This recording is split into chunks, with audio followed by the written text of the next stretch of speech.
조선 땅에 감춰졌던 복음, 선교사들을 통해서 복음이 이 땅에 들어왔지만 이 땅이 그 복음을 제대로 받아들일 수 없는 그런 상황이죠.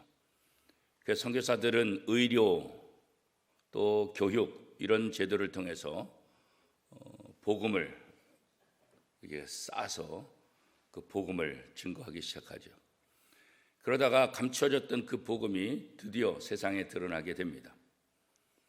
이제 문화와 또 교육과 의료에 감춰졌던 이 복음이 본격적으로 그 역할을 하게 된 것은 교회가 세워지기 시작하기 때문에 그렇습니다. 1887년 언더우드 선교사를 중심으로 우리 통합지구로 있는 세문안교회가 세워지게 되고 또 아펜젤라 선교사를 중심으로 또 정동감리교회가 세워지게 되죠. 그러면서 공식적으로 교회가 세워지고 예배가 진행되고 성찬이 진행되고 그러면서 이 복음이 세상 사람들에게 공개적으로 드러나기 시작하게 됩니다. 문화와 또 교육과 의료라는 옷을 입었던 이 복음이 이제는 원복음이 사람들에게 그대로 증거되게 되고 그 복음을 통해서 하나님의 말씀이 이 감춰졌던 이 조선 땅에 하나씩 스며들기 시작하고 그 영향력이 나타나게 됩니다. 이렇게 공식화된 한국 교회를 통해서 1900년대 한국 교회는 아주 급성장하게 됩니다. 예기치 못한 급성장. 선교사들도 사실은 어떻게 감을 잡지 못했던 그런 놀라운 성장이 이 조선 땅에 일어나게 되죠. 선교사들은 이 복음을 증거하면서 나름대로 선교의 정책을 갖게 되는데 그 정책 중에 하나가 바로 네비우스 선교 정책이라는 거예요. 이 네비우스 선교 정책을 통해서 한국 교회가 앞으로 어떻게 될 것인가, 이건 이제 굉장히 중요한 거죠. 이 네비우스 선교 정책은 크게 네 가지 방법으로 우리나라에 적용이 됐는데 그 첫 번째는 뭐냐면 각 신자는 예수를 믿을 당시의 삶의 터전에 머물러 스스로 생계를 꾸려가면서 자신의 이웃들에게 삶과 말을 통하여 그리스도의 증거자가 되어야 된다. 이게 이제 가장 중요해요.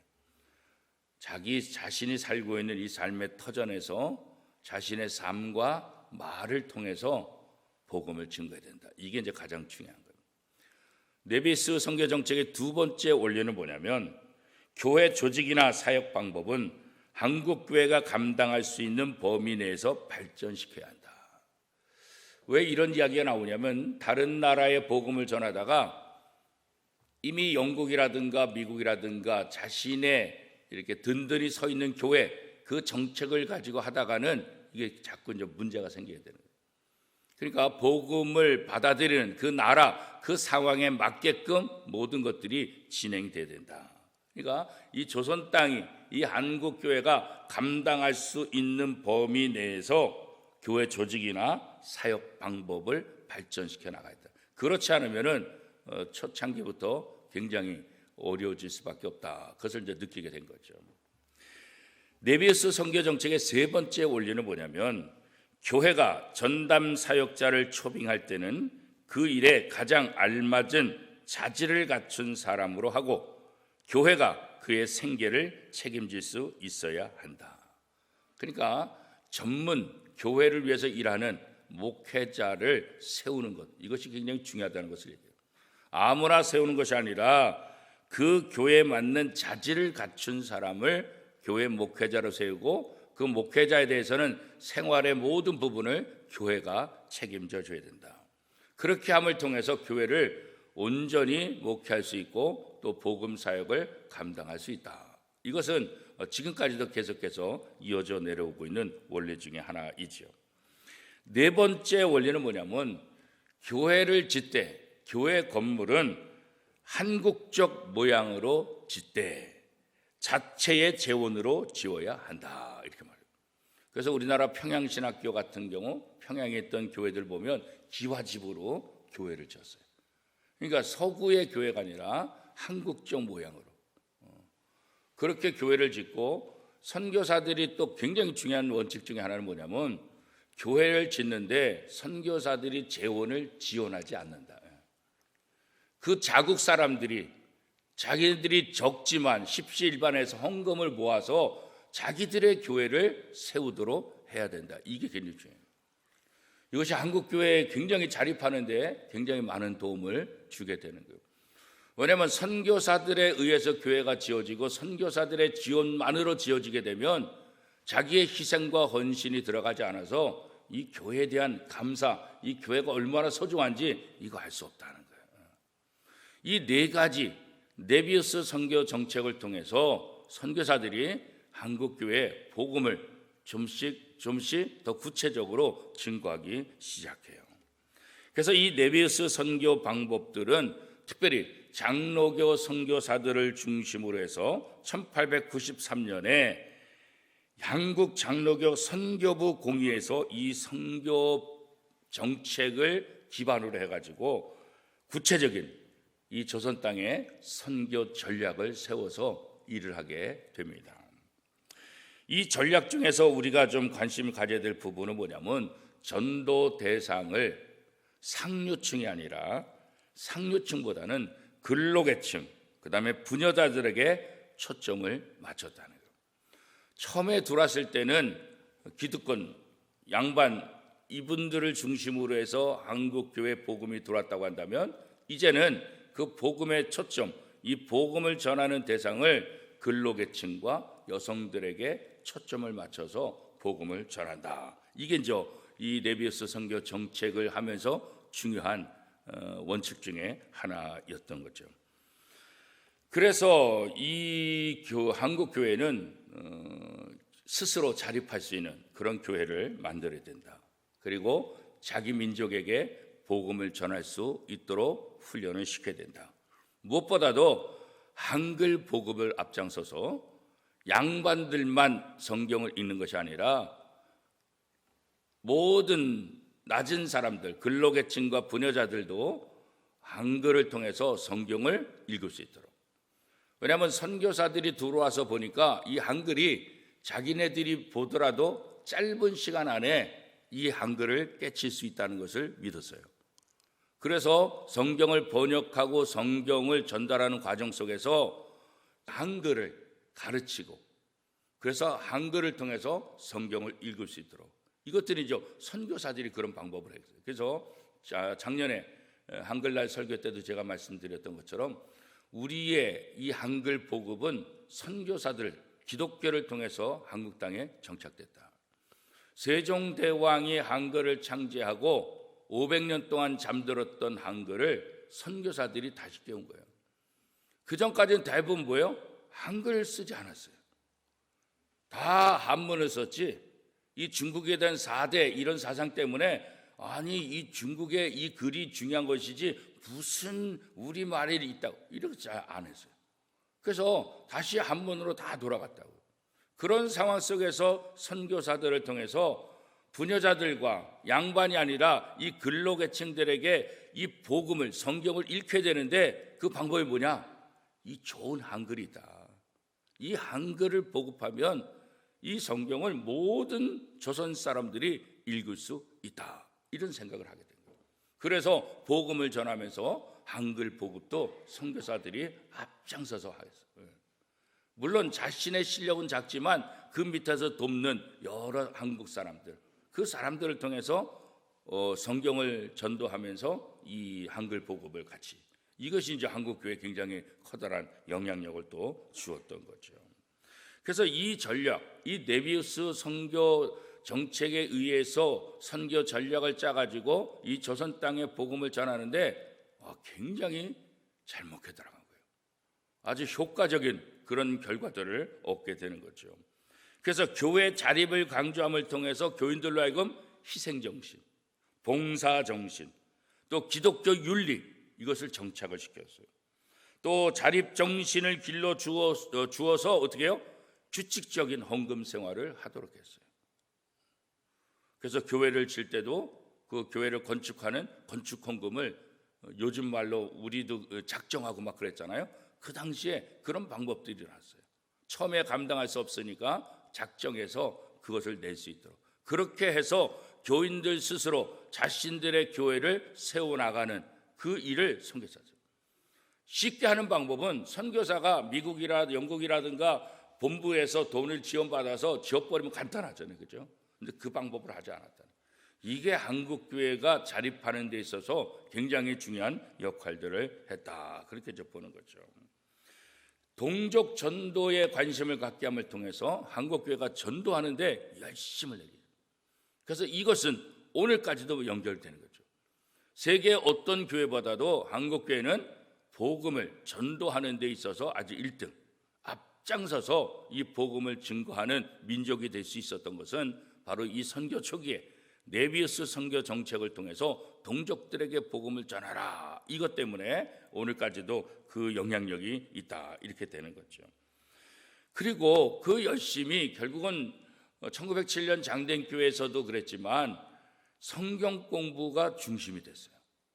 성경을 보급하고 성경을 읽히게 하고 성경을 가르치는 이 성경 공부가 중심이 된 것이 한국교회 초기예요.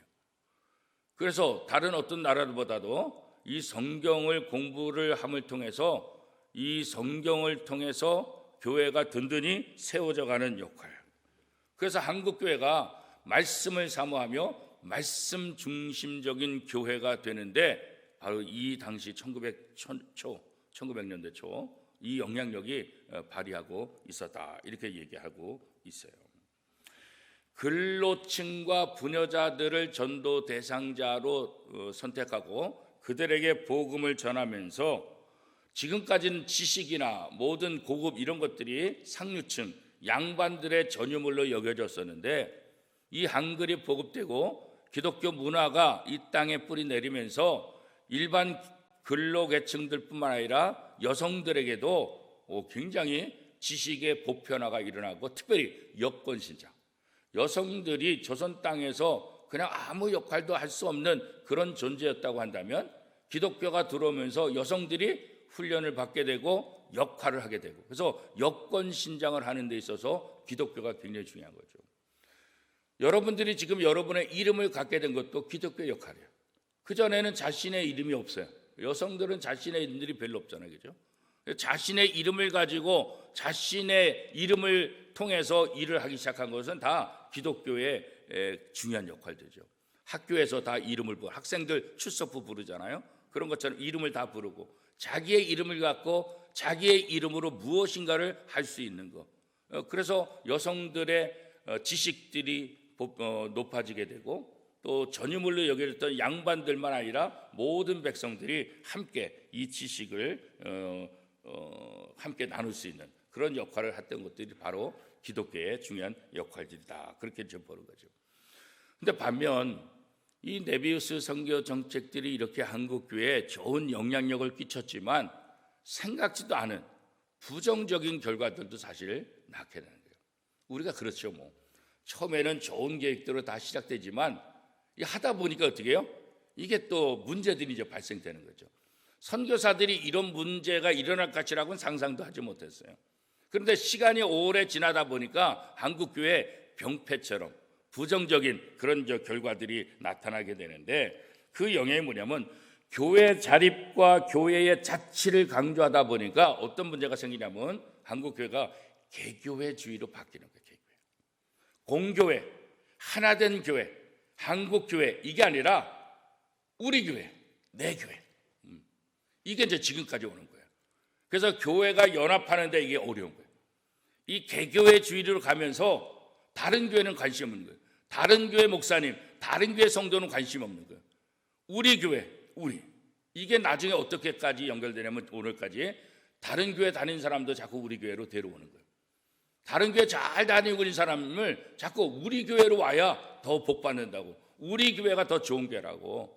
그래서 개교회주의로 가면서 이 성도들 쟁탈전, 나중에 이제 이게 전도, 이 전도의 그 열심 때문에 그런 저 부작용도 일어나게 되는데, 아무튼 이 개교회주의가 결국 자립을 강조하는 이것이 결국은 개교회주의로 흘러가게 되는 거예요. 그래서 감리교 같은 경우는 이 파송제도거든요. 그래서 위에 감독이 있어가지고 감독이 이렇게 파송을 해요. 지금도 그렇게 하긴 하지만 근데 많이 다 희석된 거예요. 감리교회 자체도 개교회주의로 이제 흐르게 되는 거예요. 우리 장로교회의 특징이 하나가 교회 대표자들을 뽑아서 이 장로 정치를 이렇게 하잖아요. 지금은 순복음도 감리교회도 침례교회도 뭐 공식적으로 안 했지만 다 장로님 장로교회. 그래서 이게 완전히 다 대중화돼 버리는 그런 일들도 있게 되는데, 아무튼 이 개교회주의를 통해서 결국은 하나님이 원하시는 공교회, 하나된 교회, 이 부분에 있어서는 굉장히 많은 좀 위험 요소들이 생기게 되고, 이렇게 됨을 통해서 한국 교회가 어떤 비난을 받게 되냐면 이기적인 집단이다, 이런 생각을 갖게 됩니다. 교회가 굉장히 이기적이다. 왜냐하면 자기 교회 중심으로 하다 보니까 믿지 않는 사람들조차도 이게 별로 좋게 보이지 않는 거예요. 그래서 교회 자립을 강조하다 보니까 결국에는 개교회주의라는, 우리가 상상하지 못 생각할 수 없었던 그런 역기능의 결과가 나타나서 오늘 그것 때문에 사실은 많은 문제점들이 나오고 있는 거죠. 또 교회 조직을 계급화하는 현상이라는 거예요. 이 교회 조직이 어떤 직책에 의해서, 자기의 직분에 의해서 역할을 하는 것보다는 하나의 계급화가 된 거예요. 이건 지금까지 나타나요. 그래서 목사, 장로, 이게 마치 계급처럼 되는 것처럼 이건 아직도 지금 한국교회에 많이 있잖아요. 그러니까 목사의 직분, 장로의 직분, 권사의 직분, 내가 하는 역할이 뭐냐, 이게 그 역할에 대해서 관심이 있어야 되는데 수직적인 이것은 양반 문화 때, 유교 문화, 이런 영향력이 한국교회에 남아있기 때문에 초창기 교회에서도 그렇게 그런 모습들이 조금씩 자리 잡다가 이것이 변화되지 않고 오늘까지도 그런 수직적인, 그래서 교회에서 직분을 맡은 사람들이 헌신하고 봉사해야 되는데 자꾸 군림하려고 하는, 그 옛날 장로님들, 어르신들 보면 하고 교회에서 이렇게 하는 모습들 있잖아요. 그런 것들이 이제 역작용 중에 하나로 이렇게 나타나게 됐다는 거죠. 또 하나의 역작용은 뭐냐면 이 교회 목적이 잘못돼 가고 있는 거예요. 이게 복음을 전하고 전도를 하다 보니까 이 말씀을 통해서 개개인의 삶이 변화되고 개개인이 성숙해지고 성장해지는 것, 여기보다는 복음을 전하는 데 앞장서다 보니까 전도자를 훈련하고 전도자를 발굴하는 데는 관심을 가져서 복음 전하는 일꾼들을 세우긴 했지만 문제가 뭐냐, 개개인의 성숙한 삶을 만들어가는 데 있어서는 굉장히 마이너스 역할을 했다는 거예요. 그저 성장, 전도 이것만 하다 보니까 이 성숙되지 못한 그런 모습 때문에 부작용이 일어나게 됩니다. 그래서 이 영향이 오늘까지도 나타난 것은 뭐냐면 성도들의 삶과 신앙이 분리가 되는 거예요. 성도들의 삶과 신앙이 일치가 돼야 되는데 이게 분리가 돼요.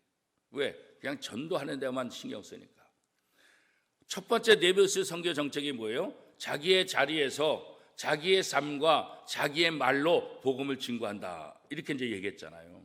그런데 이게 성숙되지 못하다 보니까 복음은 전하는데 성숙되지 못하는 거예요. 내가 변화되지 못하는 거예요. 이것으로 인해서 이제 부작용들이 또 일어나게 될 수 있다는 거죠. 그래서 또 하나의 문제점은 뭐냐면 이 개교회주의로 이렇게 빠지다 보니까 결국 어떻게 돼요? 전도를 교회 성장의 도구로 전락시켰다는 거예요. 물론 전도를 하게 되면 교회가 성장하는데, 교회가 성장해서 하나님의 자녀들이 많아지는 그걸 봐야 되는데 교회 성장, 여기에 목적을 두고 전도를 한다. 그러니까 이제 바뀌는 거죠. 그러니까 하나님, 한 영혼을 사랑하고 한 영혼을 구원하는 데 더 앞장서야 되는데, 한 영혼을 구원하는 것, 그것보다는 어떻게 하면 우리 교회가 성장할까? 이 개교회주의.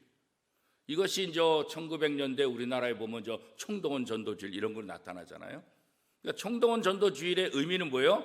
전도를 안 하니까 온 교회가 전도하는데 좀 앞장서서 하자. 그래서 이제 총동원 전도주의 이런 거 우리 많이 했잖아요. 저도 우리나라에서 제일 총동원 전도주의 앞장서서 시작했고 많이 했던 교회에서 일을 많이 했는데요. 그러다 보니까 어떤 일을 하냐면 아까 얘기한 대로 남의 교회를 뺏어오고 그러잖아요. 그래서 성숙하지 못한 그런 모습들이, 그래서 이 전도가 복음을 전하는 것이 한 생명을 구원하는 것이 얼마나 중요한 것인데, 이것이 그저 개교회주의 속에서 자기 교회 인원들을 불리는 이런 목적화, 이것이 이제 지금까지 나타나서 교회는 성장하는데, 교인은 많은데 성숙하지 못한 거예요.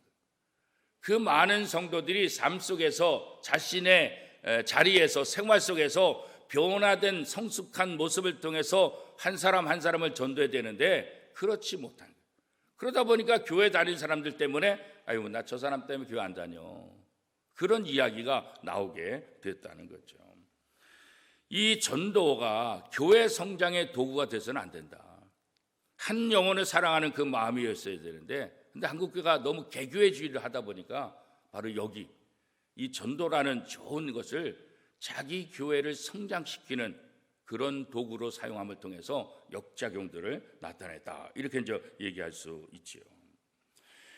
근로층들과 부녀자들에게 복음을 전하다 보니까 그들이 지식적인 면에서는 많이 없고 또 복음을 전파하는 데 좋은 역할을 했지만 또 어떤 문제가 발생되냐, 이 기존의 양반들을 통해서 기독교가 전파됐는데 이 근로계층과 또 부녀자층들이 예수를 믿으면서 교회가 이중화되는 거예요. 이중화. 양반계층들과 이 여성들과 이 근로계층들 이중화. 그런데 문제가 뭐냐면 이 양반들에게 있어서 굉장히 중요한 것들은 유교적인 그런 문화잖아요. 그런데 이 여성들하고 근로계층들 중에 있어서 굉장히 중요한 것은 뭐냐면 무속신앙이에요. 무속신앙. 우리나라 지난 대선 때도 어떤 대통령 후보가 굉장히 무속적인 그런 것 때문에 굉장히 논란이 많이 됐잖아요. 이 무속적인 영역, 이 부녀자들이 남성의 유교 중심보다는 여성들은 이런 미신적인 그런 생각과 그런 것을 굉장히 많이 접하고 있다는 거예요. 그러다 보니까 양반 중심이었던 교회가 근로계층과 여성들이 많이 들어오면서 교회가 이게 무속적인 부분과 이게 짬뽕이 되기 시작하는 거예요. 그래서 그것들이 오늘날까지도 우리 교회 안에, 교회는 다니는데 기도하는데 뭔가 모르게 샤머니즘, 이 무속적인 이 병폐로 나타나는 게 뭐냐면 기복신앙이에요. 기복신앙. 어떻게 하든지 내 자녀가 잘 되고, 어떻게 하든지 우리가 부자가 되고, 어떻게 하든지 세상에서 내가 잘 돼야 된다. 이 기복주의가 바로 이 샤머니즘, 무속, 여기서 나오게 됐다. 그래서 한국교회의 가장 커다란 병폐 중에 하나가 이 기복주의죠. 하나님 말씀을 통해서 내가 변화되고 영혼이 구원받는 것, 이것보다는 어떻게 하든지 내가 세상적으로 잘 되기를 원하는 거예요. 왜냐하면 옛날 여성들이 어떻게 하든지 그 집안을 다 뒷받침하고 무속적인 것을 통해서 아들이 잘 되고 자녀들이 잘 되고 남편이 잘 되고, 이런 무속적인 샤머니즘적인 그런 생각이 있다 보니까 교회 안에서도 신앙생활을 하면서 그런 쪽으로 점점 흐르게 돼서 한국교회가 그런 기복주의 신앙을 갖는 데 있어서 그런 부정적인, 그러니까 생각지도 않았지만 부정적인 그런 결과들을 갖게 됐다, 그렇게 이제 얘기하고 있는 거죠. 그래서 하나님의 나라, 여기에 관심이 있는 것이 아니라 현세적인 현세적인 형통의 삶을 추구하는, 이게 이제 다 돼요. 오늘날도 많은 사람들이 사실 여기에 관심이 더 많은 거죠. 예수 믿으면 뭔가 변화되고, 예수 믿으면 뭔가 성숙한 그런 삶이 아니라, 예수 믿으면 부자 된다, 예수 믿으면 자녀들이 잘 된다, 예수 믿으면 병도 난다, 예수 믿으면. 그래서 현세적인 여기에 더 관심을 갖고, 왜 이런 생각을 하게 될까요? 전도할 때 또 그렇게 하기 때문에 그런 거죠. 그래서 이 네비우스 선교 정책을 통해서 한국교회가 급성장했지만 시간이 지나면서 이렇게 여러 가지 역기능적인 방법들이 한국교회에 지금 잠재되어 있다는 거예요. 자, 그러면 오늘 우리 원미동교회는 어떻게 될까? 이런 우리 기독교의 역사를 바라보면서 우리 원미동교회가 추구해야 될 그 방향이 뭘까? 이것들을 우리가 다시 한번 좀 생각해 볼 수 있잖아요. 우리 원미동교회가 개교회주의, 이기적인 그런 생각이 아니라 공교회성을 이거 다시 한번 찾아요. 우리만의 교회가 아니라 모두의 교회, 하나 된 교회. 그래서 이 기독교 연합회 활동이라든가 교단이라든가 이렇게 전체가 하나 돼서 자기 혼자 우리 이것이 아니라 공교회적인 그런 의식을 갖는다는 것이 굉장히 중요해요. 사실 어떤 면에서는 캐톨릭의 장점 중에 하나가 바로 공교회죠. 캐톨릭은 어디 가든지 그 지역에 있는 교회를 나가게 되잖아요. 그죠? 우리는 다 교단도 다르고 생각도 다르고. 그래서 우리가 사도신경 할 때 공교회, 그죠? 공교회. 하나된 교회. 예. 그래서 사실은 그런 면에서 좀 아쉽죠. 그래서 지금 뭐 에큐메니칼 운동 이런 것들이 다 교회가 좀 하나되게 하자고 하는데 이미 너무 개교회화되고 개교단적이 돼가지고 이게 참 쉽진 않아요. 또 특히 우리나라 같은 경우는 진보와 보수와 진보 이것 때문에 참 어려운 점이 많아요. 그럼에도 불구하고 하나된 교회를 위해서 우리가 노력을 해야 된다. 그런 면에서 이제 우리 통합적 교단이 그 중심에 서 있는 거예요. 이 중간 정도에 있어서 진보적인 것과 보수적인 교회들을 아우르면서 한국교회 전체를 대표해서 함께하는. 그래서 한국교회 연합회의 중심은 우리 교단이 대부분 그 역할을 감당하죠. 왜? 그 사명이 우리 교단의 역할이다 생각해서 공교회를 회복하는데 우리 교단이 그런 부분에 앞장서고 있는데 우리 교회도 마찬가지죠. 그 다음에 소수만이 움직이는 교회가 아니라 모두가 함께 헌신하고 함께하는 것. 그래서 교회도 목회자들만, 장로들만이 아니라 모든 성도들, 모든 어린아이들까지도 함께 교회에 참여하고 함께 하나가 될 수 있는 그런 교회가 건강한 교회다. 그래서 이제 우리가 그런 부분에 좀 더 관심을 갖고 해야 되지 않을까 그런 생각을 하게 되는 거죠. 신앙교육을 함에 있어서 우리가 개인의 삶과 개인의 성숙 이 부분을 굉장히 중요시해야 됩니다. 개인의 삶이 변화되지 않고 성숙하지 않으면 아무리 전도해도 그 영향력이 나타나지 않기 때문에 그런 거죠. 그래서 우리가 신앙교육하는 거, 하나님의 말씀을 양육하는 이거 굉장히 중요하잖아요. 그래서 제가 부임하면서 끝까지 처음부터 성경 공부를 굉장히 강조하고 훈련을 계속 해왔던 것들이 성경 중심의 삶이 우리에게 굉장히 중요하다는. 물론 그것 때문에 또 병폐 있어요. 뭐 제자 훈련 한국교회 많이 하는데 제자 훈련 때문에 또 여러 가지 문제들이 생기는 교회들도 있긴 있어요. 하다 보면 여러 가지 이제 병폐들이 있지만 아무튼 우리는 하나님의 말씀, 성경 중심의 삶을 살아가는. 그래서 우리 교회가 계속해서 말씀을 양육하고 말씀을 가르치는 그런 교회가 되겠다. 그런 생각들을 이제 다시 한번 해보는 거죠. 우리가 전도를 하고 전도 이건 우리의 사명이잖아요. 예수님께서 지상 명령을 주신 것이잖아요. 전도는 해야 되지만 이 전도의 목적을 교회 성장의 도구로 해서는 안 된다. 우리가 한 영혼을 사랑하는 그 마음을 갖고 해야지 우리 교회가 이렇게 함을 통해서 성장할 수 있다. 그건 두 번째 문제고. 그래서 다시 한번 예수님께서 제자들에게 주셨고 초기 기독교에 했던 것처럼 한 영혼을 사랑하는 그 마음을 다시 한번 회복해야 되겠다. 그런 생각들을 목사로서 다시 한번 좀 생각해보고, 그 다음에 기복주의에서 어떻게 좀 빠져나올 수 있을까? 너무나 현세적인 그런 관심을 갖고 있는, 또 세상이 지금 살기가 빡빡하다 보니까 자꾸 현세적인 이런 쪽에 있는데 어떻게 하면 이것에서 극복할 수 있을까? 그것도 다른 거 없는 것 같아요.